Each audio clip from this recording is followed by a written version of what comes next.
apreciada audiencia que se conecta a través de nuestros canales digitales. Sean todos bienvenidos a este evento virtual donde trataremos sobre la presentación del libro de la doctora Tamara Estupiñán titulado Lenguaje y voces quechuas e híbridas para el estudio de la irrupción inca y de la conquista española de Quito. Matrimonio entre la etnohistoria y la lingüística, el caso de la irrupción inca y la conquista española de Quito. Este evento está organizado por la Comisión de Historia de la Sección Nacional del Instituto Panamericano de Geografía e Historia. Reciban un cordial saludo de parte de quienes conformamos la institución, de manera especial del coronel Hugo Avilés, presidente, y de igual manera del coronel magíster Ramiro Pazmiño como secretario técnico. Damos la bienvenida y agradecemos a quienes ya se van enlazando a través de esta plataforma Zoom. También es necesario mencionarles de que al mismo tiempo estamos transmitiendo en simultáneo a través de nuestro canal de Facebook, nuestra fanpage. Estamos como IPGH Ecuador en este momento ya transmitiendo en vivo. De igual manera, agradecemos y damos la bienvenida también a nuestros panelistas. En este caso, me refiero a la doctora Tamara Estupiñán como expositora, como invitada especial, y al doctor Julio Paltán, quien hará las veces de moderador en este importante evento de presentación del libro. Cabe mencionar que en el transcurso de este día, este evento virtual estará también ya anclado en nuestro canal de YouTube. Estamos como Sección Nacional del Ecuador del IPGH, en donde podrán encontrar información al respecto, no solamente de esta actividad científica, sino también de otras actividades que ya las hemos realizado en el transcurso de este y de años anteriores también, donde pueden empaparse de información con nuestros invitados de lujo que siempre tenemos para ustedes. Asimismo, es necesario mencionarles de que sus inquietudes, sus preguntas, comentarios, las pueden realizar a través de este canal, de esta plataforma de Zoom, o a su vez también lo pueden realizar a través de un comentario vía Facebook. Las estaremos leyendo en el transcurso del desarrollo de este evento para que puedan solventar sus dudas nuestros panelistas. Antes de iniciar ya con la presentación con la doctora Estupiñán, me permito dar a conocer una breve reseña del doctor Julio Paltán, quien es nuestro moderador en esta ocasión. El doctor Julio Paltán es doctor en Ciencias Políticas y máster en Política Pública por la Flaxo Ecuador, sociólogo en Desarrollo por la Universidad Católica del Ecuador, investigador histórico, temas de trabajo profesional e investigación académica, capacidad estatal, planificación participativa, historia institucional y burocracia e historia política. Ha sido docente universitario, consultor, capacitador, historiador y ex funcionario público. Cuenta con varias publicaciones sobre análisis político, Estado e historia política del Ecuador e Iberoamérica, difusor de de recorridos temáticos por el Centro Histórico de Quito, miembro alterno del IPGH Ecuador y de la Asociación Latinoamericana de Ciencia Política. Asimismo, ha tenido cursos en instancias de investigación en la Universidad de Salamanca, en el año 2021 y en Corea del Sur en el año 2010. Rogamos por favor a nuestra gentil audiencia tener mucha precaución con nuestros micrófonos abiertos para evitar algún tipo de interrupción durante la exposición de nuestra invitada. Bueno, sin más, cedo los micrófonos a usted, estimado doctor Paltán. Buenos días, bienvenido. Muchísimas gracias, muy buenos días al IPGH, Alexis, al público que nos escucha. Es para nosotros un enorme gusto contar con esta invitada de lujo. Me complace, me honra enormemente poder moderar y guiar esta conversación, este diálogo con la doctora Tamara Estupiñán Viteri, una gran especialista historiadora, miembro de la Academia Nacional de Historia del Ecuador, de la Asociación de Historia Económica, es funcionaria del Banco Central, experta en historia económica del periodo hispánico del siglo XVII.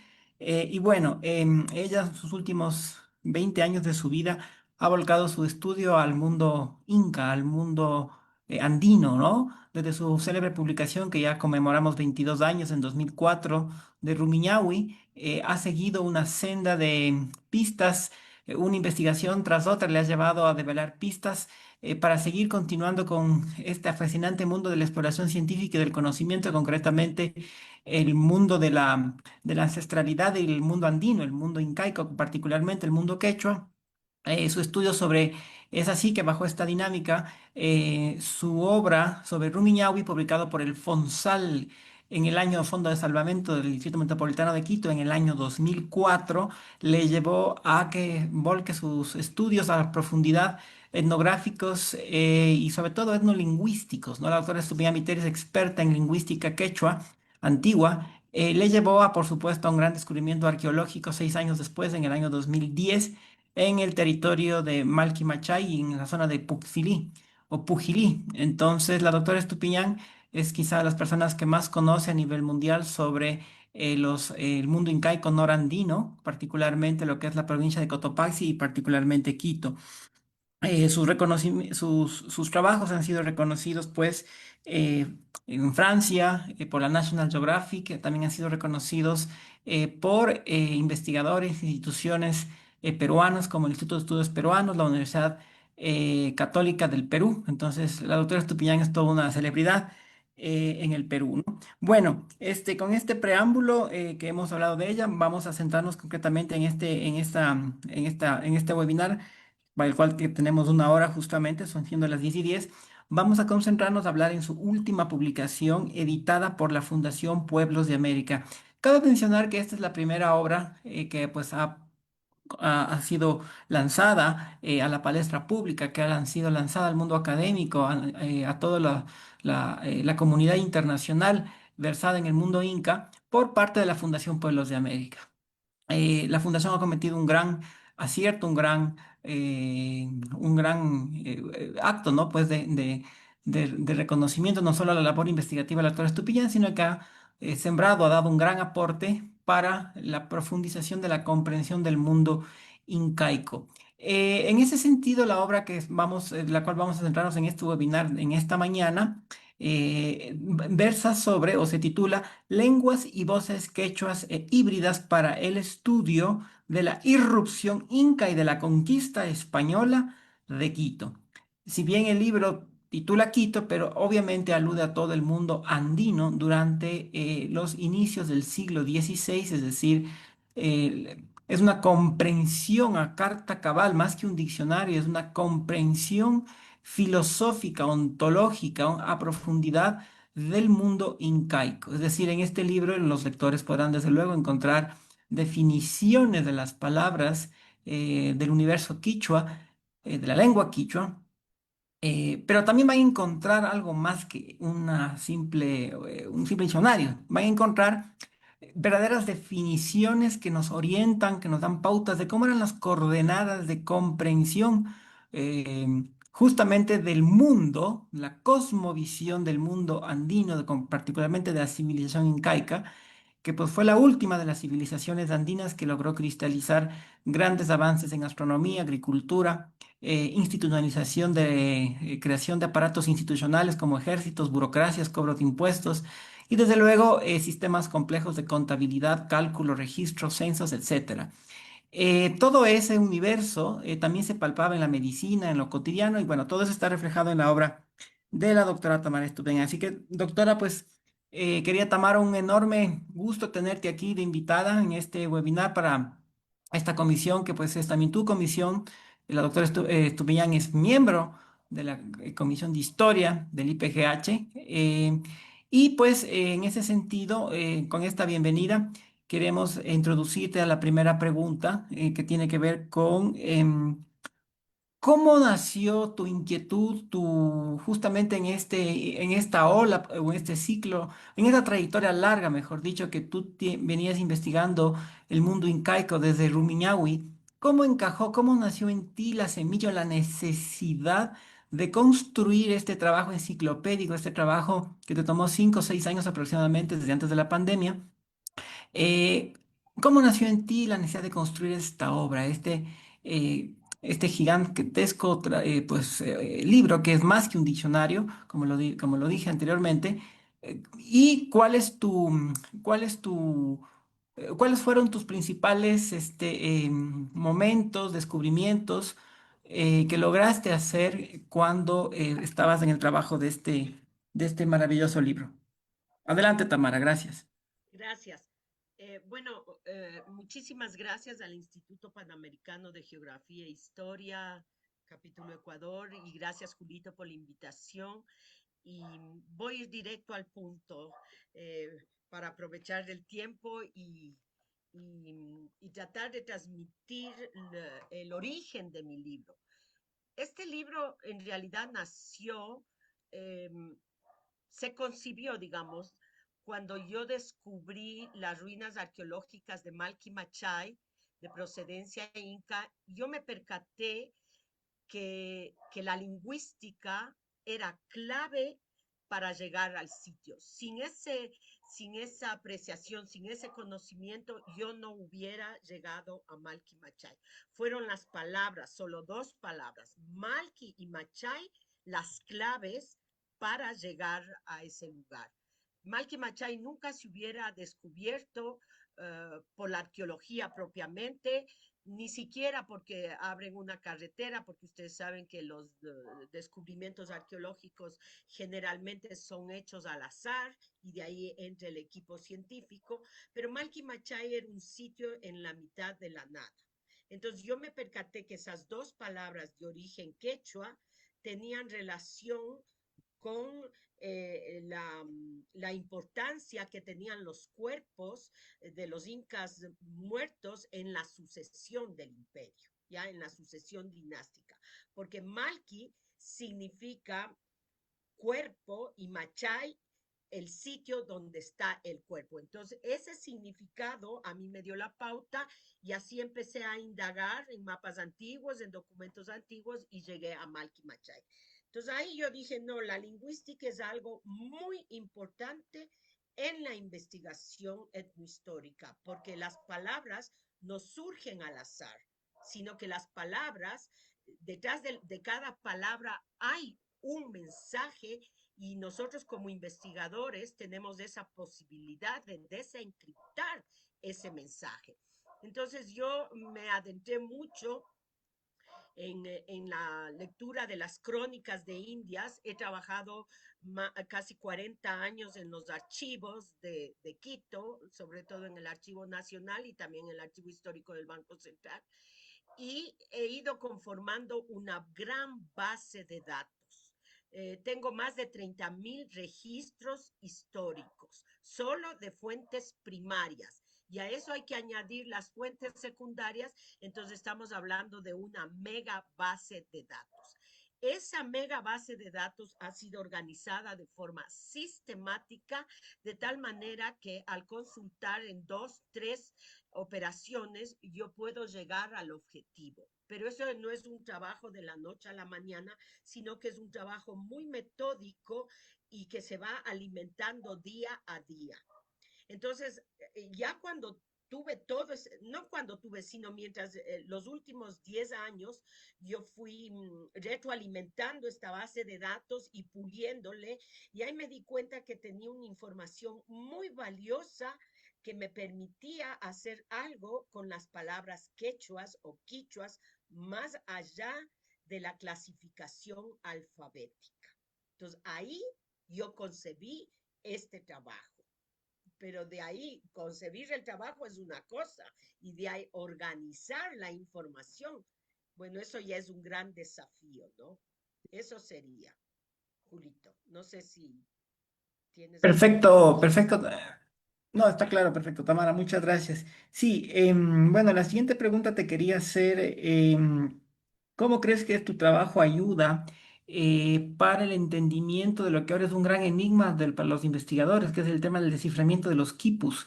Si bien ya comienzan a darse aportes en los últimos años, y esto es quizá lo más reciente que se sabe sobre el mundo incaico a nivel global, los más altos especialistas que se han volcado a este asunto están empezando pues a investirse en el misterio de los quipus como sistemas de cómputo, registro, censos, contabilidad, comunicación. Hablamos de una concepción obviamente distinta a la escritura, que pues viene de Occidente y de Occidente a su vez viene del mundo árabe, ¿no?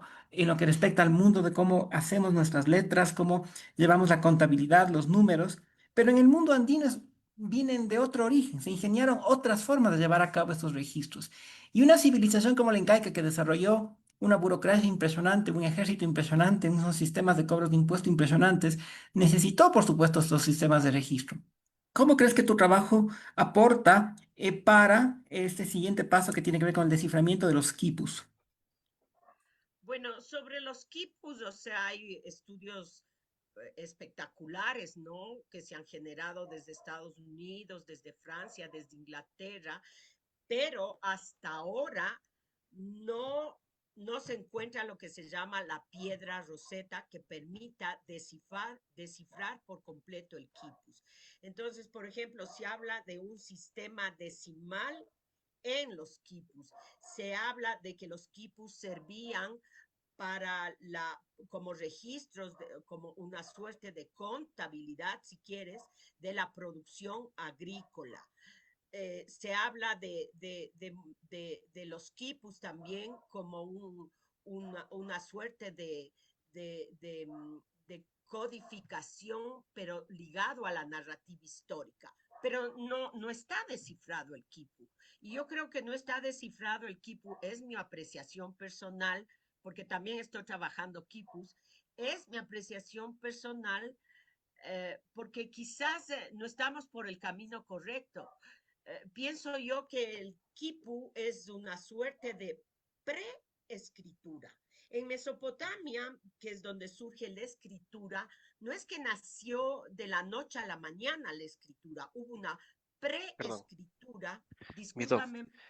Mi doc, discúlpeme que le corte un ratito. Estamos ya con interacciones de nuestro público a través de nuestros canales virtuales. Hay algunas recomendaciones de que a usted se le está escuchando más bajito de lo normal. De ser posible, por favor, si puede pegarse un poquito más a su micrófono o a lo mejor el volumen de su computadora está Correcto. bajo. Por favor, doc, muchísimas gracias. Ya. Estamos ahí, ya cerré la ventana también para evitar eco. Decía yo que para mí los Gracias. quipus es una suerte de preescritura porque en Mesopotamia no es que la escritura, digamos, la escritura nació de la noche a la mañana, sino que primero hubo unas tablillas cuneiformes que dejaron registros organizados de unas transacciones administrativas. El comportamiento de esta sociedad andina no es completamente diferente a lo que ocurrió en el resto del mundo. Entonces, antes de la escritura hay una preescritura. Entonces, yo sí pienso que los quipus son una suerte de preescritura donde se llevaban registros administrativos, contables, etcétera. Ahora, ¿de qué manera ayuda la información de mi libro? Bueno, ahí yo he recogido varios datos que dan cuenta de los quipus como estructura mnemotécnica, de los colores, y esa información uno puede cruzarle con información relacionada, por decir algo. Si se habla de un quipu donde predomina el color rojo, pues bien, veamos qué era el color rojo, qué significado tenía el color rojo en el resto de la sociedad, en este caso incaica. Entonces, el color rojo, de acuerdo a los datos que están en el libro mío, está relacionado siempre con la clase imperial. O sea, lo imperial es rojo y ese color eh, eh, se va a reflejar incluso cuando, por ejemplo, al Inca se le pone la máscara y pacha, la borlo, la corona, no se le pone plumas de color blanco o color verde, etcétera, sino es el rojo. Entonces, muy bien, el rojo debe tener un significado especial. Lo mismo va a suceder con el blanco, etcétera. De tal forma que, bueno, para contestar directamente tu pregunta, en el libro se puede cruzar la información de los quipus que está registrada a lo largo de más de 100 años, la información que yo he podido recoger, con otra información para hacer hablar, como yo digo, a las palabras. Las palabras no hablan por sí solas. Nosotros, como investigadores, tenemos que hacer hablar a las palabras. Eso sería un poco lo que yo podría contestar. ¿Aló?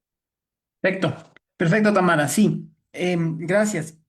La siguiente pregunta es, ¿cuál es el siguiente punto en tu agenda? Sabemos que el tema Inca te, pues, te apasiona y tienes un enorme acervo de bases de datos, como tú mismo bien lo dijiste, y conoces archivos, fuentes primarias, secundarias. En tu opinión, bueno, ¿cuál es, bueno, mejor me adelanto a esta otra pregunta, ¿cuál es, en tu opinión, el estado, o cómo juzgarías tú el estado actual de los últimos aportes que se ha hecho en torno a la comprensión de la civilización inca y del quechua en particular? ¿Qué diagnóstico, qué estado del arte o qué diagnóstico haces en la actualidad de los más grandes aportes que han hecho? ¿Qué límites se presentan en estos estudios, bien sea desde la arqueología o bien sea desde la etnohistoria? ¿Y cuáles son esos desafíos? ¿Cómo está actualmente el estado epistemológico y científico de la investigación sobre el mundo inca a nivel global? Bueno, a nivel global yo no me atrevería a dar una opinión, ¿no? Porque tú sabes, yo me centro en Quito, ¿no?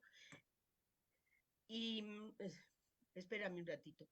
Y yo pienso que a nivel mundial el estudio acerca de los incas un poco como que se está agotando, ¿no? O sea, se repite el mismo discurso, a veces barnizado, con nuevos aportes teóricos, pero no hay un cambio en el eje, digamos, en la temática. Y quizás eso es por falta de investigación. Y aquí yo encuentro un problema neurálgico en el mundo académico, y es que cada uno camina por su lado, ¿no? Los arqueólogos van por su lado, los etnohistoriadores por su lado, los antropólogos por acá, los lingüistas por acá. Entonces hace falta que empecemos a trabajar de manera mancomunada, porque uno desde su disciplina no tiene la verdad absoluta. Sino que si uno colabora con otras disciplinas, el resultado es mucho más fructífero. Es lo que a mí me ocurrió, por ejemplo, con la lingüística. Yo jamás hubiera pensado que la lingüística me iba a servir. Nunca he estudiado quechua y pude hacer un libro de 2.200 páginas, solo con la investigación, porque vi el potencial que tiene la lingüística dentro del campo de la etnohistoria. Entonces yo pienso que sí nos hace falta trabajar de manera mancomunada. Y en el Ecuador, lamentablemente, debo decirlo, ¿no? Etnohistoria ya no se hace. Etnohistoria, el gran etnohistoriador Franz Salomon, que escribió hace más, cuya obra es de hace más de 40, creo que ya tiene 40 años, o quizás un poco más, tiene que ser superada. Es muy buena la obra de Salomón, pero hay algo más allá de, y eso solo se va a conseguir con investigación y ya no interdisciplinaria, porque lo interdisciplinario es cada uno por su lado. Tampoco lo multidisciplinario, porque lo multidisciplinario, muy bien, a ver, yo, Tamara Estupiñán, voy a trabajar con la lingüística y estoy haciendo un trabajo multidisciplinario. Yo creo que hay que ir mucho más allá. Es transdisciplinario. Hay que ver qué es lo que atraviesa y al percatarse de eso, pues muy bien, pongamos todos, unamos esfuerzos y hagamos un tipo de lectura distinto de lo que se no por ganas de decir que lo anterior no sirve para nada, de ninguna manera, pero con todo el avance de la tecnología, yo creo que podemos ir mucho más allá en descifrar lo que ocurrió.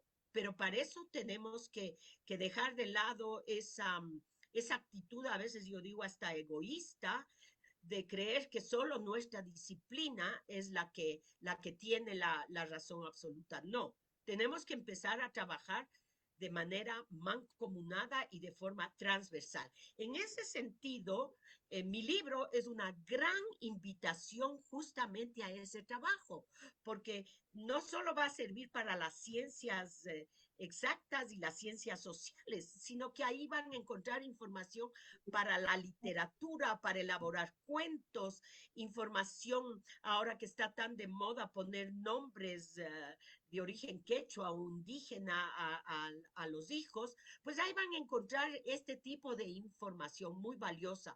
Va a servir para la biología, para la medicina, incluso para la política. Entonces, la información es la clave de todo. Cuando hay información, se puede trabajar de forma científica, transversal y también para el resto de la sociedad. Eso sería. Ujú. Perfecto. Muy bien, Tamara. ¿Cuáles ahora tus siguientes retos o metas académicas que te has planteado en tu rica y fructífera labor investigativa en torno al mundo inca? ¿Qué sigue ahora? ¿Cuál es tu próxima aventura, objetivo? Bueno, ahora yo estoy ya escribiendo, ya limpié mi escritorio, ya saqué todo lo que tenía que ver con el libro acerca de las voces quechuas y el lenguaje. Y ahora voy a concluir un estudio que lo empecé hace muchos años y que ya lo estoy cerrando, que tiene que ver con la madre de Atahualpa, que es un dilema historiográfico no resuelto, y paralelamente estoy escribiendo también sobre el manejo espacial de los incas con base a un caso concreto que es el barrio de Lauqui en la ciudad de Quito y que estaba por San Diego, por el Panecillo, pero al lado sur. En esta reconstrucción espacial yo tengo un desafío y estoy trabajando con eso también. Dos desafíos tengo. Lo espacial, o sea, esto del barrio del hijo de Atahualpa, me va a permitir hacer una propuesta distinta sobre el quipu dentro del manejo espacial. Y eso lo voy a ligar a la genética, porque la madre de Atahualpa ha sido analizado desde una perspectiva un poco hasta nacionalista, ¿no? Que es de Quito o que es del Perú, cuando el problema es mucho más interesante y va más allá de saber de dónde mismo es. Es una cuestión genética. Mi sospecha es que los incas de la misma manera que manipularon la genética para producir plantas, para tener un control muy eficiente de sus cultivos y también para domesticar a los animales, lo propio van a hacer con la población. Y ahí surge una institución que es clave, que es la de los mitimaes. Entonces, estos dos trabajos, tanto el problema historiográfico de la madre de Atahualpa, así como el barrio de Lauqui y su manejo espacial, me conducen una lectura completamente distinta voy a hacer una propuesta distinta, pero sustentada en un trabajo científico. Yo tengo la colaboración de un matemático y de una genetista. Estoy trabajando con ambos. Fíjate tú, matemático, ciencias exactas, genetista, ciencias de la medicina, y yo como etnohistoriadora, desde la base de datos, el manejo de los datos. Entonces, entre los tres, estamos trabajando en este nuevo desafío, que espero concluirlo este año o a más tardar el próximo. Y es un trabajo que lo voy a poner en consideración para tú sabes que ya se va a celebrar en el 2034 500 años de la fundación de Quito. Y creo que todos debemos aunar esfuerzos para que esa efemérides tenga el espacio que debe tener. Entonces, este trabajo que estoy haciendo va a contribuir para eso. Y con eso yo cierro toda la cuestión incaica y me voy a trasladar a la historia económica. Vuelvo a la historia económica. Creo que ya ha sido suficiente tiempo y entonces quiero dedicarme también a la historia económica. Eso sería. Maravilloso, Tamara. Desde ya te auguramos las mejores de las suertes para esos grandes aportes que sin lugar a dudas vas a hacer. Estoy seguro que incluso se generará polémica, se sacudirán estructuras, así como lo hiciste con tu obra Rumiñahui, pues seguramente este enigma que has mencionado en toda la mar de Atahualpa también será aclarado. Y desde luego, más que en buena hora y más que bienvenido tu trabajo que planeas hacerlo en torno al barrio de Lauqui, justamente como un aporte y una distinción y un homenaje a nuestra bella ciudad de San Francisco de Quito. Así que pues desde ya los mejores éxitos para esa empresa, para ese propósito que vas a emprender y que todos pues Entiendo que esto lo vas a seguir haciendo con la Fundación Pueblos de América, ¿no? O con otros No, o sea, aportantes. yo trabajo de forma independiente y de ahí lo más probable es que publique con la Fundación Pueblos de América, ¿no? O a lo Maravilloso, mejor maravilloso. con esta nueva editorial que se llama Malky Machay, que es algo, o Ah. sea, le pusieron el nombre editorial Malky Machay por el monumento. Entonces, yo creo que lo de la Madre de Atahualpa va a salir publicado por ese lado. Estamos trabajando en eso. Perfecto, no sabíamos de esa editorial. Bienvenida a esta nueva casa de publicaciones que ha salido. Ya le estoy dando propaganda a la editorial.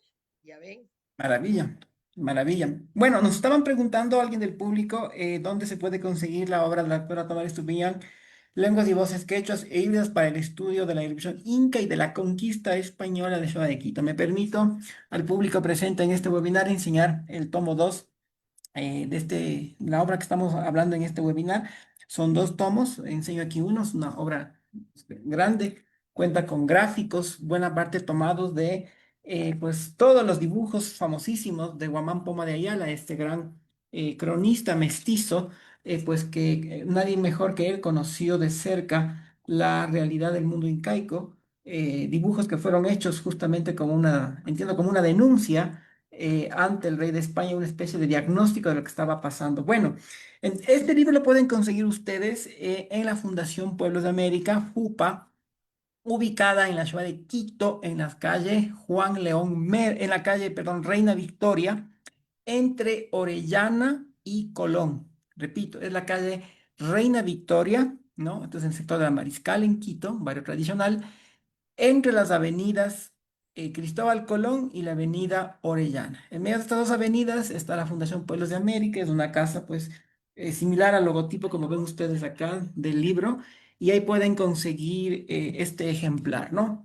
Ahí se encuentra disponible a la venta desde luego los dos tomos, una obra muy linda, además bellamente publicada, elegante, cuenta con separadores. Y bueno, es verdaderamente como dije al inicio, no solamente es un diccionario como tal, sino que es un verdadero tratado donde se puede entender la cosmovisión inca de la vida cotidiana, de la medicina, de la astronomía, del cuerpo, de la salud, de la sexualidad, de la familia, ¿no? Y desde luego también en la obra pueden ustedes, desde luego, atestiguar, leer lo que corresponde a la historia como tal del incaico, ¿no? Sus problemas políticos, sus conquistas, sus melodramas, en torno a lo que tuvo que ver con las disputas dinásticas, y también inclusive, miren ustedes, hay concepciones del espacio y de arquitectura. Esto es algo maravilloso, Tamara, ¿no? Que el libro incluye, pues, cómo los incas concebían el espacio y los lugares, ¿no? Bueno. Vamos a seguir con nuestro conversatorio esta mañana, nuevamente agradeciendo su presencia con nosotros acá.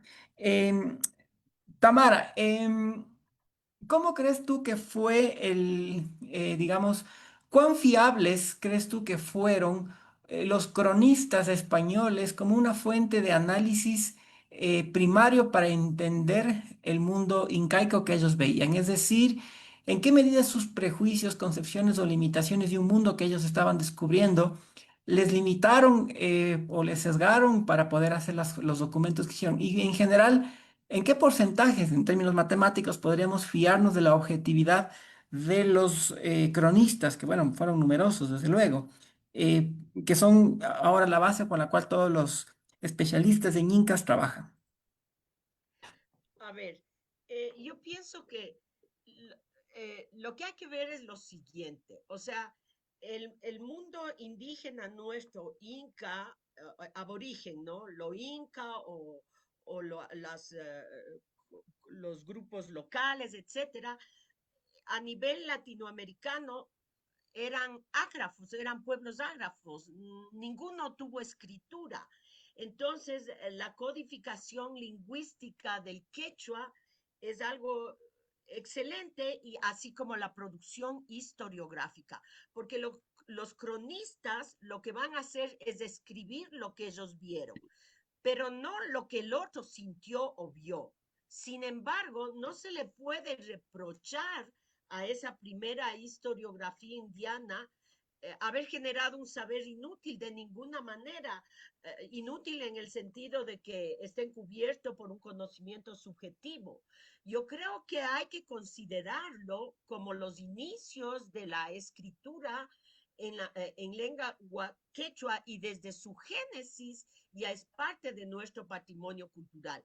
Nada más yo hago esta pregunta a quienes reprochan a esa historiografía, que me den ejemplos de algún otro pueblo que pasa de ser ágrafo a ser un pueblo con escritura. Lo que se escribió es subjetivo, es objetivo. Yo pienso que nada es objetivo. Siempre va a haber una carga de subjetividad. Pero ese material va a ser valioso, al margen de que el que escribió es el otro, porque siempre va a haber datos que sirvan para reconstruir algo. Lo importante ahí es que el investigador no puede coger a los cronistas, a un cronista como verdad absoluta. Por decir algo, Guamán Poma dice que hubo o sea, en la historia de Guamán Poma hay la dinastía incaica siempre se pasó de la esposa siempre la sucesión fue a través de la esposa hermana. Es decir, que el Inca se casaba con la hermana. ¿Es eso verdad? Yo pienso que no, porque 12 generaciones de haberse casado con la esposa, que es de la hermana a la vez, hubiera generado un problema genético. Entonces ahí, como investigador, yo tengo la obligación de tratar de desentrañar qué puede ser verdad y qué no puede ser verdad. Y en ese proceso, yo voy a sacar lo que sea más creíble, ¿ya? Lo que tenga lógica. Pero eso no significa que voy a descartar lo de Guamampoma. De ninguna manera. Ahí están sus dibujos. Y en mi libro yo pongo, por ejemplo, los dibujos de Guamampoma de Ayala fueron esbozados, fueron realizados a finales del siglo XIX, perdón, a finales del siglo XVI, principios del XVII. Pero lo que él dibujó uno puede encontrar en la crónica de los testigos presenciales, es decir, los primeros hombres que escribieron y que vieron un mundo distinto. Esos dibujos hacen eco a lo que los otros cronistas vieron. Entonces ahí yo ya sé que lo que Guamán Poma de Ayala, por ejemplo, escribió acerca de las estrellas, los cronistas, los testigos presenciales, también lo hicieron. Entonces, esa es una información que a mí me sirve para reconstruir, por algo decir, el cosmos, la concepción del cosmos de ellos, pero siempre con mucha cautela. ¿Ya? Uno tiene que tener cautela al utilizar la información de los cronistas y no puede subordinar su propuesta de lectura a un solo cronista. Hay que cruzar esa información, hay que ver qué cronista copió del otro, etcétera. Tenemos que indagar cuáles fueron las fuentes que ellos utilizaron para escribir y de esa manera tratar de reconstruir, eh, digamos, los hechos históricos. Eso sería. Ujú. Perfecto. Listo, Tamara. A ver, tenemos de parte del público una pregunta que nos están haciendo en este momento. El público nos está diciendo particularmente, ya, buenos días. Dentro del trabajo he podido identificar y registrar palabras pre-quichuas, saludos desde el Napo, dice. Es decir, eh, ¿cómo inciden en lenguajes pre-quechuas en tu investigación? A ver, eh, no hay, o sea, no hay un prequechua, no hay el quechua o el quichua, punto. Y lo que hay es otros dialectos locales, ¿ya? Yo no me centro en los dialectos locales, yo me centro en la cuestión quechua, porque solo de lo quechua o quichua existe un diccionario, el primer diccionario que es de Domingo de Santo Tomás. De las otras lenguas no tenemos, entonces va a ser muy difícil analizarlas, eso requiere un esfuerzo enorme y creo que una de las formas de llegar a ciertas conclusiones es a través de la toponimia. La toponimia es clave porque uno sí puede distinguir de forma clara qué puede ser quechua y qué no puede ser quechua. Lo que yo sí tengo en mi trabajo es que he encontrado evidencia del uso del aymara. Eso está no en las crónicas de India, sino en los documentos de archivo, que es muy importante. Y también he encontrado evidencia del puquina, eso en la provincia de Cotopaxi, que es mi punto focal de investigación. Entonces, eso a mí me llevó a la siguiente conclusión, que es muy valiosa porque había que reforzar. En el Perú está el lingüista, el mejor lingüista que tiene, yo diría, el mundo andino, es el doctor Rodolfo Cerrón Palomino. Entonces, él habla de que la élite indígena tenía una lengua que no era solo quechua, sino era una lengua, una mezcla de otras lenguas. Y él habla de la influencia del aymara y del puquina. Desde la periferia, o sea, yo como Tamara Estupiñán, estudiando la provincia de Cotopaxi, le demuestro, le doy digamos, un sustento científico muy valioso a la propuesta del doctor Palomino, porque en realidad en la provincia de Cotopaxi coexistieron tres lenguas, quechua, aymara, puquina, yo diría y hasta cuatro o más, porque había los dialectos locales. Entonces son pueblos que se mueven con varias lenguas y con varios idiomas, ¿no? Y eso requiere digamos, una comprensión. Para nosotros es difícil hablar dos o tres lenguas. Imagínense para el mundo indígena en esta catástrofe histórica como fue la conquista española y también la irrupción inca, tuvieron que comunicarse entre ellos por lo menos con tres lenguas, ¿ya? Entonces yo desde la periferia le refuerzo la hipótesis del doctor Palomino demostrando que sí, que evidentemente hubo un grupo un grupo social dentro de los incas, que va a ser la nobleza incaica, que hablaba lo que se llama la lengua secreta de los incas, que no es otra cosa que una mezcla de quechua, puquina y aymara. Eso sería. Y esto se debe por la cuestión de los mitimaes Tamara o por las conquistas incas? Por las dos cosas. O sea, a ver, ¿cómo van a ser los incas? O sea, hay que entender bien cómo los imperios, eh, los, los imperios se expanden en la historia de la humanidad. O sea, un imperio no puede expandirse si no tiene instituciones sólidas, como es un ejército bien organizado, ¿no? Entonces hay que entender cómo se movían los incas cuando conquistaban. Esos van a llevar poblaciones, grupos de personas, o sea, pueblos enteros que tienen sus propias tradiciones y probablemente su propio dialecto, porque no son lenguas propiamente ni idiomas, son dialectos, ¿no? Una lengua o un idioma es algo mucho más estructurado que un dialecto. Entonces los mitimaes van a tener su propia lengua. Por otro lado, tienes un ejército profesional que va a tener también su propia lengua, eso va a ser el quechua. Y la élite que va a tener también su propia lengua, que no quiere que los otros le entiendan totalmente y esa va a ser la lengua secreta. Entonces, para mí los incas, la élite va a hablar su idioma, probablemente el idioma principal va a ser el aymara. y el quechua lo van a utilizar para la cuestión administrativa, militar, etcétera. Y los mitimaes, en cambio, van a tener su dialecto, su propio dialecto. Entonces, son tres idiomas que están, digamos, tres lenguas, dos lenguas propiamente dicha, que es el aymara y el quechua, y los lenguajes locales. Eso se va a ir mezclando.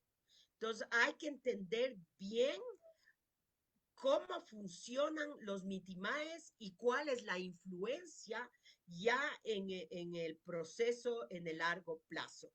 Y pienso que los mitimaes no han sido estudiados.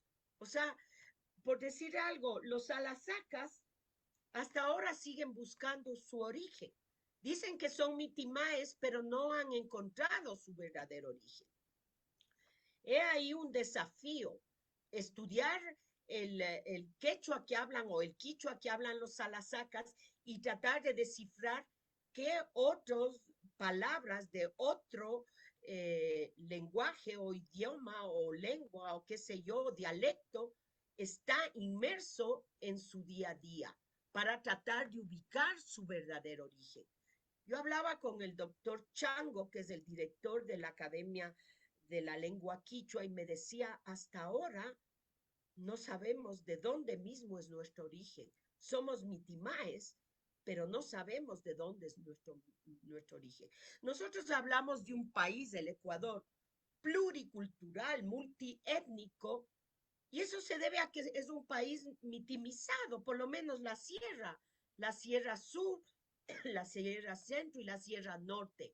Entonces tenemos que entender, yo pienso que hay que empezar a estudiar a profundidad el significado de los mitimaes dentro del proceso del imperio como una estructura de desplazamiento, ¿no?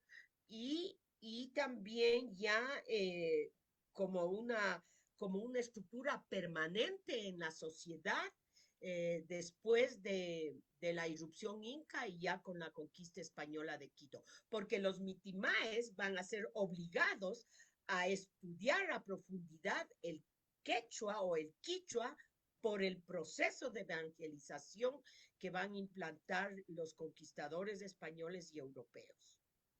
Eso sería.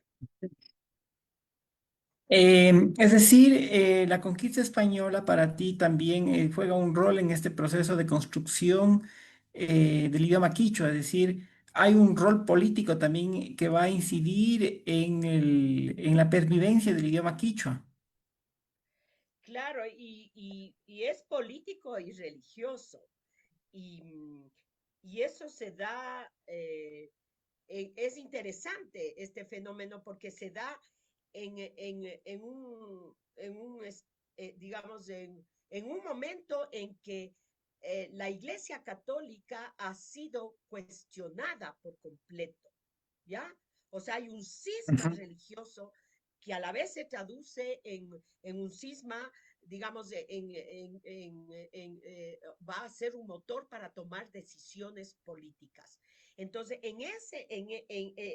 curiosamente, el quechua pasa a ser una lengua escrita en un momento, en un ambiente de guerra total y de su estructuración de la religión católica.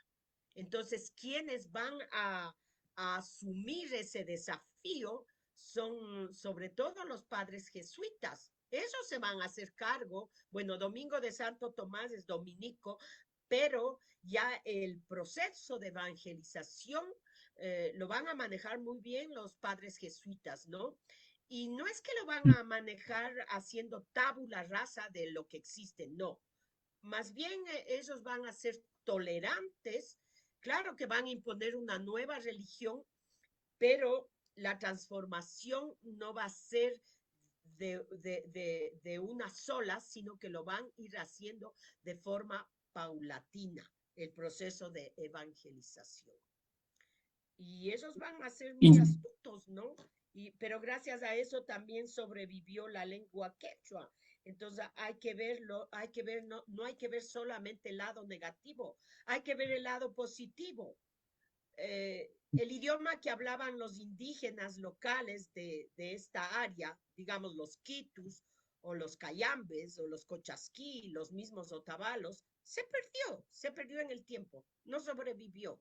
Lo único que sobrevivió fue el quechua. Y cuando se pierde una lengua, se pierde una parte, se pierde un pueblo, se pierde una parte esencial de la vida de esas personas. Entonces, el hecho de que haya sobrevivido el quechua o el quichua, hay que aplaudirlo. No hay que negarlo, hay que aplaudirlo porque por lo menos existe la lengua. Ahora, ¿qué es lo que hay que hacer? Hay que fortalecerla y darle el lugar que se merece. Yo pienso que todos los ecuatorianos hoy en día ya han pasado 500 años, ya no tenemos el Cayapa Colorado o el Safiquí, y va a ser imposible rescatar esas lenguas, pero por lo menos quedó el quechua o el quichua. Y creo que todos los ecuatorianos deberíamos hablar los dos idiomas, los dos. Es una obligación, yo diría hasta del Estado, de propiciar esto, porque lo que se enseña desde la primaria, desde el kindergarten, qué sé yo, en las universidades, etcétera, se da más bien prioridad al inglés. Y el inglés cada vez va absorbiendo más y más nuestro idioma español y también peor el idioma quechua. Entonces creo que hay que fortalecer eso y debería ser una política pública obligar a que desde pequeños aprendamos el idioma quechua, pero aprenderlo no con otras, digamos, con otros mecanismos. Cuando yo concebí mi libro, tenía más de 2000 páginas de información y dije, muy bien, ahora, ¿cómo transmito esta gran base de datos al gran público? Organizar eso de forma alfabética era absurdo, eso no tenía cabida. Por decir algo, aprender los números, el, como es el Tawa está en la T y el 15 en la Q, etcétera. Entonces, eso no era viable. Y yo ahí hice varios experimentos, digamos, viendo de qué manera puedo yo llegar con toda esta información que es muy valiosa al gran público, porque esa es nuestra obligación, llegar al gran público. Y ahí me di cuenta que lo único, lo mejor era la temática. Es a través de la temática que yo puedo tener ese gran universo. Aprender los colores a través de la temática, los colores. Aprender de la medicina a través de la temática, la medicina. De las fiestas a través del calendario agrícola, etcétera. Entonces, la temática es una herramienta muy poderosa para la enseñanza, para la investigación y para transmitir el conocimiento. Y ese es el objetivo de mi libro, ¿no? Eso Ujú. sería. Interesantísimo, Tamara. Muy, muy bueno. Felicidades por ese gran aporte que haces, sin lugar a dudas. Tamara, te quería preguntar en torno, acá en nuestro país, lleno de tanta riqueza cultural, histórica, patrimonial, biológica, etcétera, se habla también, digamos, de un complejo arqueológico ubicado en la provincia del Oro, pero en la parte de la serranía, esto es geográficamente entre Cañar y Azuay, pero en la parte alta, es decir, si bien el Oro es una provincia mayoritariamente con territorios de la costa, pero este cantón, me refiero al cantón Atahualpa, se habla de unas ruinas o está, digamos, están ahí ya para visitar al público, están exhibidas las ruinas de Yacubiña. ¿Qué nos puedes comentar aquello? Se rumorea que aquel complejo arqueológico fue la cuna de Huayna Cápac. ¿Qué nos puedes decir aquello? Bueno, a ver, yo no conozco, pero le veo y me parece espectacular. O sea, he leído y he visto imágenes. Para mí, eso es lo que los cronistas, y ahí engarzo mi reflexión con lo que tú hace un rato me preguntaste, los cronistas ya mencionan esas ruinas, no las mencionan como yacubíes, ¿no? Yacu es agua, Sí, ¿ya? Sino correcto. que le mencionan como el paso de Huayna Cápac, porque Huayna Cápac seguramente el paso, ojo, es el paso. O sea, Huayna Cápac para ir a la conquista de la costa pasó por ahí, ¿sí? Y debe haber sido, y ellos eh, hicieron una construcción, o sea, Huayna Cápac estuvo un tiempo ahí para hacer esa construcción. Si hubiera sido Topainga, los cronistas hubieran dicho el paso de Topainga y Yupanqui, pero es el paso de Huayna Cápac. No creo que sea la cuna donde él nació, no. Está muy claro que él nació en Tomebamba, supuestamente, ¿no? Pero como los incas estuvieron más tiempo en el sur del Ecuador, ellos fueron construyendo por donde iban, hacían sus construcciones, ¿no? Y yo pienso que el sitio arqueológico que es impactante, es grande, está relacionado con Huayna Cápac, pero no como la cuna, porque un niño no da las órdenes para que construyan, ¿no? O sea, hay que pensar que entre los incas la sucesión dinástica es como sigue. O sea, yo soy hijo de la mujer Tocto y toda vez que mi padre muere, yo heredo el imperio. Heredo el imperio no de forma pacífica porque siempre va a haber violencia. Heredo el imperio y no puedo coger lo que era de mi padre. Me refiero a sus esposas, a su ropa o a sus bienes. Yo tengo que hacer mis propias cosas, mi propio patrimonio. Y Huayna Cápac tuvo que hacer su propio patrimonio, ¿ya?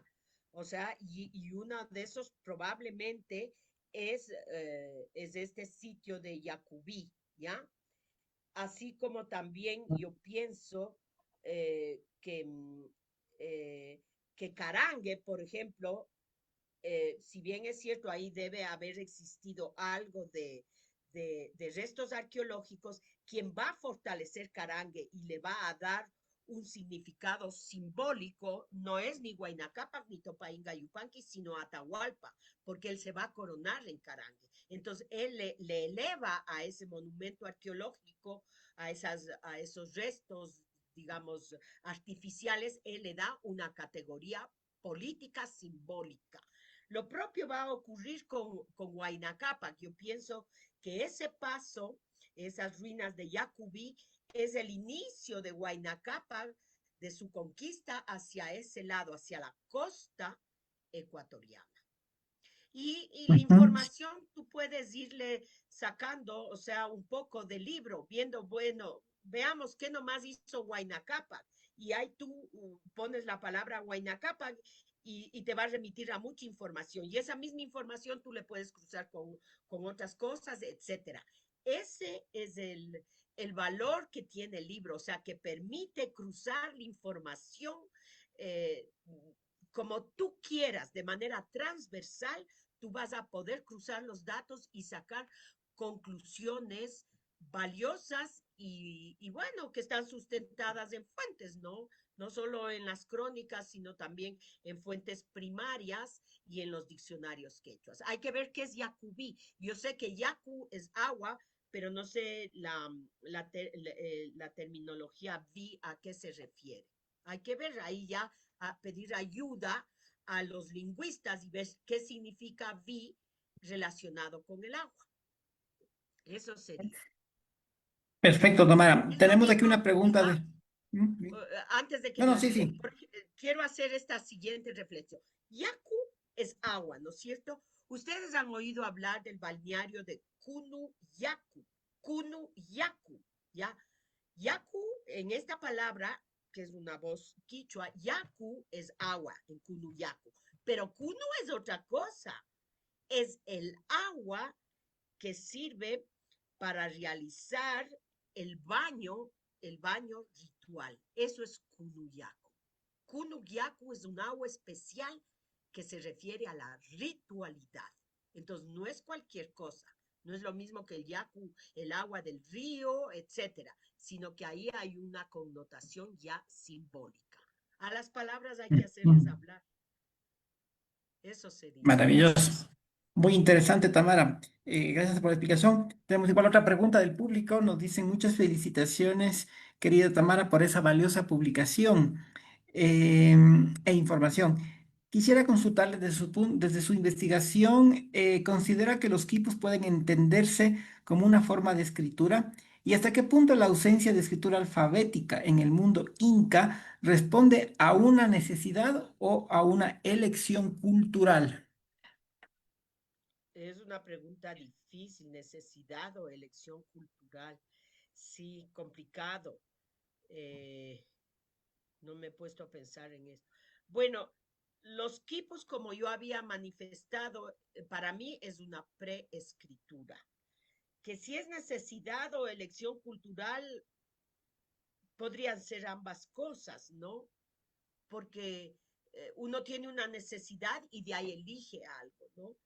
Entonces, voy a pensar ¿quién es el que me hace la pregunta? Muy interesante. Eh, Voy a pensar esto de necesidad o elección cultural. Voy a pensarlo. Ujú. Vale, Eso sería. vale. Vale, Tamara, perfecto. Al respecto también te quería consultar, bueno, últimamente la investigación Inca ha develado también su presencia en territorios más allá de lo andino. Se ha revelado hace poco, pues también presencia Inca en las partes amazónicas, sobre todo en Perú. ¿Qué nos puedes decir respecto a la existencia de civilización, perdón, de ciudades, de posibles ciudades incas en la selva amazónica? A ver, no son ciudades para empezar. O sea, la ciudad es un concepto occidental.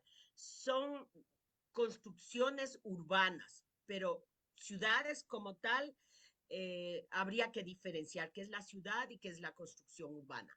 Lo de la Amazonía no está totalmente identificado como Inca. Más bien parece, o sea, son descubrimientos recientes que requieren investigación para llegar a una conclusión.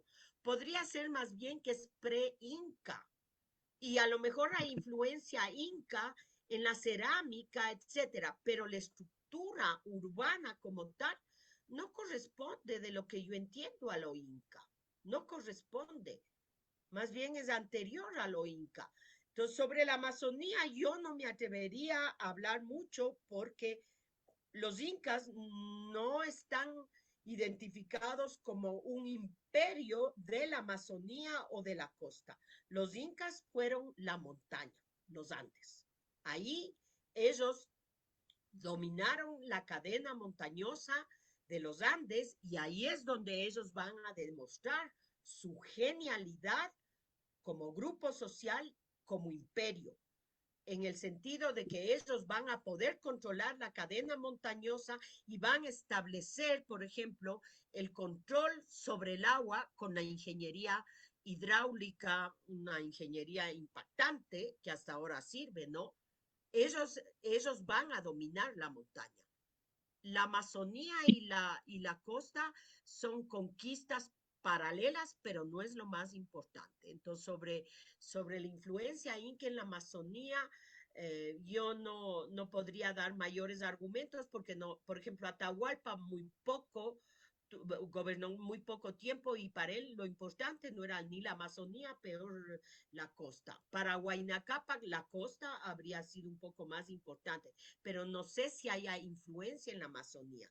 Lo que pasa es que después, ya con la conquista española, eh, con todo este catombe, puede ser que haya influencia, los mismos incas o indígenas van a huir hacia la Amazonía, hacia la costa, y se puede encontrar cierta influencia, ¿no? Pero de ahí a hablar de ciudades incaicas en la región amazónica, yo no me atrevería. Es lo que, lo Ya, que perfecto. sé. En esa misma línea, y para ir concluyendo, Tamara, ¿cuál es tu interpretación, en cambio, de la presencia inca en la zona del Pacífico, en las costas, específicamente la ciudad de Tambo, Colorado, esto es en Ica, en el Perú? ¿Qué rol cumplían estos asentamientos en la actual costa peruana y que está comprobado que son o fueron incas? Incluso, bueno, González Suárez habla de la tentativa de conquista de la isla Puná por Huayna Cápac, me parece que fue, mediante balsas. Entonces, ¿qué podemos hablar de los incas costeros, de unos incas quizá navegantes? A ver, de lo del Perú no voy a hablar porque esa no es mi especialidad, pero que los incas llegaron también a las costas peruanas es evidente. Y en el Ecuador, la isla Puná, en mi libro está, o sea, la misma toponimia da cuenta de que hubo una conquista incaica ahí, y es probable que la isla de La Plata haya sido un sitio que servía para la ritualidad y que estaba ligado a la mamacocha, o sea, el mar, ¿no? Entonces, sí hay influencia incaica en la provincia de Manta, probablemente en el Oro y un poco en el Guayas, pero básicamente va a ser Manta y el Oro. Si hay influencia incaica, hay irrupción incaica. Y, y habría que estudiarle cómo se da, o sea, cómo se van expandiendo los incas. Entran primero a conquistar todo, entran a arrasar con la población, entran a imponer su idioma, entran a controlar los excedentes, digamos, sea de la producción agrícola o de la pesca, entran a imponer su idioma, entran a poner impuestos, a obligar a pagar impuestos, o sea, cómo se va dando la conquista, digamos, la irrupción inca, cómo ellos van penetrando en los distintos sitios. Y yo creo que una de las cosas primordiales para ellos es la ritualidad. En ese sentido, lo que se ha encontrado en la isla Puná es muy interesante porque puede ser una capacocha, de lo que yo entiendo. Entonces, eso es lo que yo podría decir. Y sobre Tambo Colorado, bueno, no, no, no, no opino mucho porque ese no es mi tema, la conquista inca en la costa peruana, sino más bien la conquista inca en Quito. Eso sería. Perfecto. Bueno, siendo las 11:11 de la mañana, no sé si hay más preguntas del público para ir concluyendo este webinar. Igualmente, pues queremos agradecer la presencia del público aquí presente, sus valiosas preguntas y desde luego un reconocimiento, un saludo y un sentido de aprecio y felicitación por el trabajo que has hecho, Tamara, y por tu trayectoria investigativa en lo que respecta al mundo Inca.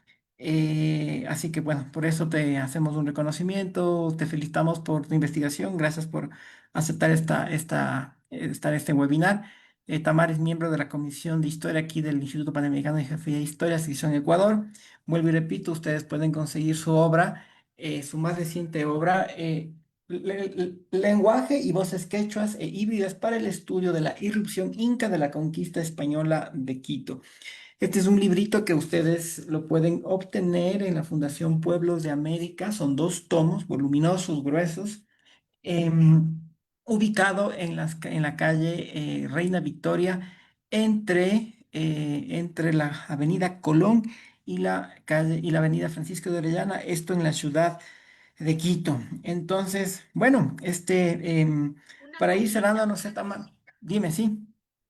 la versión digital del libro ya está siendo subida al portal de Amazon. Ahí también pueden adquirir la versión digital del libro. Eso va, o sea, probablemente para el 10 de mayo ya está listo, por si acaso. Porque la versión Perfecto, gracias. impresa es de apenas 200 ejemplares. Ahora resulta difícil imprimir aquí en el país y además ya casi nadie lee un libro impreso. Entonces va a haber una versión digital en Amazon. Oportunamente les diremos. Gracias. Perfecto, gracias Tamara por esa acotación, estaremos atentos a aquello. Y bueno, simplemente, pues ahora queremos, Tamara, no sé si quieres decir unas frases generales, una conclusión en torno a la obra que has hecho o en torno a la civilización inca, para dar por cierre este webinar. Bueno, yo agradezco al IPGH nada más por todo el espacio que me ha proporcionado el día de hoy y ojalá yo tengo la certeza de que de que la información que está en mi libro, me acaban de preguntar cuánto cuesta, vale $60, son 2 tomos, más de 2.200 páginas. Y yo nada más espero que este libro, esa información, sea aprovechada de la mejor manera, porque la recopilación de esos datos fue un desafío y una tarea muy, muy ardua, pero ya está. Y les comento, no existe nada similar para ningún otro idioma. ¿En qué sentido? Ni el inglés, ni el español, ni el chino, ni el japonés, ni ningún idioma africano o asiático, ni el francés, ni el alemán, ni ningún país nórdico tiene información temática del siglo XVI, que es cuando afloran los diccionarios. Lo que hay es información alfabética, pero no hay temática. En ese sentido se ha hecho un salto, como me dijo un colega, un salto cuántico, porque se está dando información de un siglo difícil de entender, difícil de descifrar, difícil de explicar, de investigar y de forma temática, lo cual va a dar, según este colega, va a dar origen a mucha reflexión, investigación y producción. Eso nada más y espero que el objetivo inicial se cumpla, ¿no? Tengo esa esperanza. Hay que investigar y hay que Perfecto. dar la información. Gracias. Perfecto, muchas gracias, Tamara. Sí, antes de cerrar, se me estaba olvidando una última pregunta, simplemente, ¿qué balance, qué contraste tú harías de toda la producción investigativa de otros autores ecuatorianos que han trabajado el asunto Inca, Inés del Pino, los esposos costales Peña Herrera, y 100 años atrás, Jacinto Gijón y Camaño, que justamente estamos conmemorando ya los 100 años de su rica investigación y aportación bibliográfica y arqueológica, ¿no? ¿Cómo harías tú este balance de estos autores que te he mencionado en lo que respecta al mundo Inca, en lo que concierne a el actual Ecuador y Bueno, Quito son aportes muy, particularmente? muy valiosísimos. Lo que hizo Gijón es muy valioso. Lo que hicieron los esposos costales igual y lo que hace Inés del Pino. Y cada uno va desde una perspectiva distinta, ¿no? Yo trabajo desde una perspectiva distinta y ellos desde otra. Pero si conjugamos esto, yo pienso que podemos hacer lecturas muy interesantes para entender mejor nuestro pasado. Por ejemplo, me refiero sobre todo al trabajo de Inés del Pino. Ella, desde el punto de vista arquitectónica y urbano, tiene una lectura y yo desde el punto de vista etnohistórico tengo otra lectura, pero estoy segura que si ambas conversamos vamos a llegar a conclusiones valiosísimas.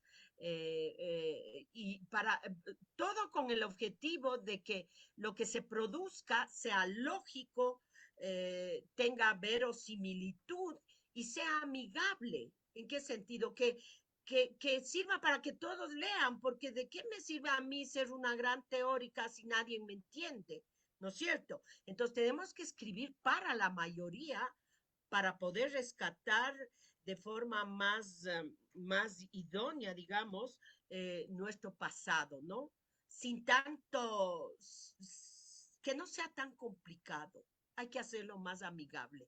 Creo que los cientistas sociales tenemos que en ese sentido hacer una reflexión. No escribamos difícil, escribamos fácil, de forma científica, pero para la mayoría, no para un círculo exclusivo. Ese sería mi mensaje. Gracias. Perfecto, muchísimas gracias, Tamara, por esas palabras, por tu investigación. Muchísimas gracias por compartir tus conocimientos, tus aportes en este webinar. Felicitarte para que sigas adelante con estos nuevos objetivos y metas que te has señalado. Al público aquí presente, pues igual muchas gracias por su pregunta, por sus preguntas, por su participación. Nos han comentado ya el valor de de la publicación. Igualmente nos han comentado, Tamara, dónde, mejor dicho, cuándo va a salir esto ya en formato virtual, en formato digital, y con eso tu obra va pues, a extenderse mucho más allá del Ecuador. Siendo ya las 11:18 de la mañana, les agradecemos a nombre mío particularmente y de la Comisión de Historia del Instituto Panamericano y Jefe de Historia, Sección Ecuador. Muchísimas gracias a nuestra colega, amiga, Damares Estupiñán, que nos ha acompañado en esta mañana.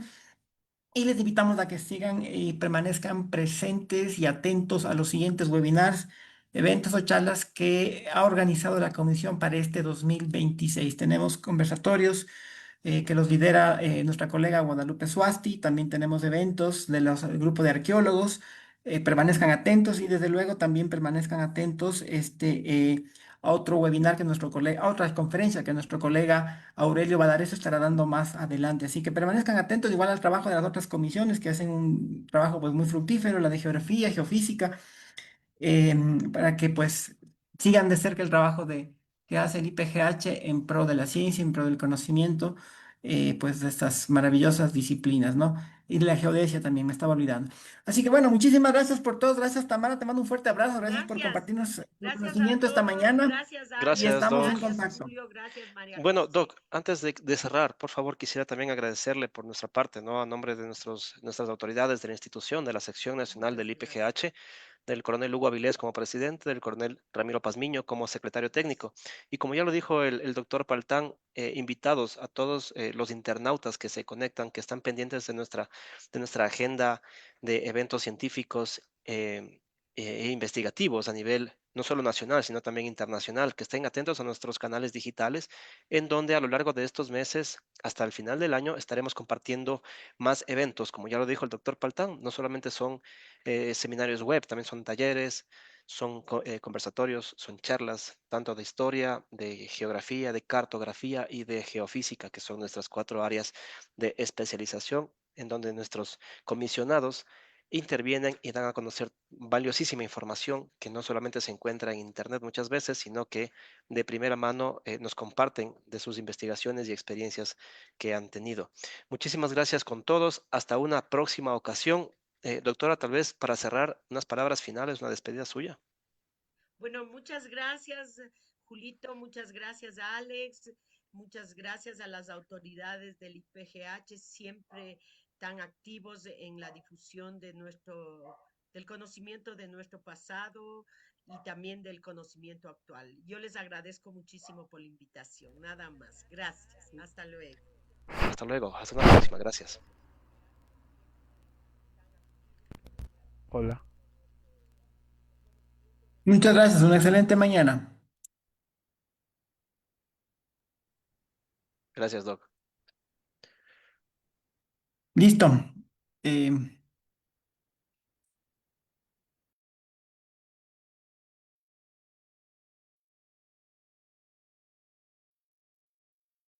Muchas gracias, Alexis, ¿no? Por el apoyo técnico.